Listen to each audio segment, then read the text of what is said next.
നമസ്കാരം. മലയാളി ഫ്രം യുകെയുടെ world cup cricket ന്യൂസിലേക്ക് സ്വാഗതം. ഇന്ന് നടക്കുന്ന വെസ്റ്റ് ഇൻഡീസ് മത്സരത്തിൽ ജയിക്കുന്ന ടീം ആധികാരികമായി സെമിയിലേക്ക് പോകും. കളി നടക്കുന്നത് കൽക്കട്ടയിൽ വെച്ചാണ്. ഇന്നൊരു ഹൈ സ്കോർ മത്സരമാകുമെന്നാണ് പ്രതീക്ഷ. ഇരു ടീമുകളും തുല്യശക്തികളാണ്. സിക്സ് അടിക്കുന്ന കാര്യത്തിൽ ഒരുപിടി മുന്നിൽ നിൽക്കുന്നത് വെസ്റ്റ് ഇൻഡീസ് ആണെങ്കിലും രണ്ടാം സ്ഥാനക്കാരായി ഇന്ത്യ തൊട്ടുപുറകിൽ തന്നെയുണ്ട്. പിന്നെ ആശങ്കപ്പെടേണ്ട ഒരേ ഒരു കാര്യം, വെസ്റ്റ് ഇൻഡീസ് നിരയിൽ തുടക്കം മുതൽ ഒടുക്കം വരെ എല്ലാവരും സിക്സർ വീരന്മാരും അടിവീരന്മാരുമാണ്.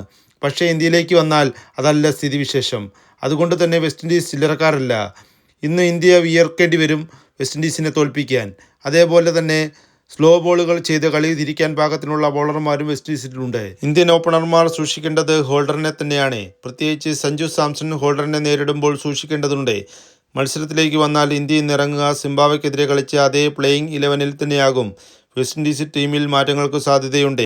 ഇന്ത്യൻ പ്ലേയിങ് 11 ആരൊക്കെ ഉണ്ടെന്ന് നോക്കാം. Sanju Samson wicket keeper, Abhishek Sharma, Ishan Kishan, Suryakumar Yadav, Tilak Varma, Hardik Pandya, Shivam Dube, Axar Patel, Arshdeep Singh, Varun Chakravarthy, Jasprit Bumrah, Rinku Singh.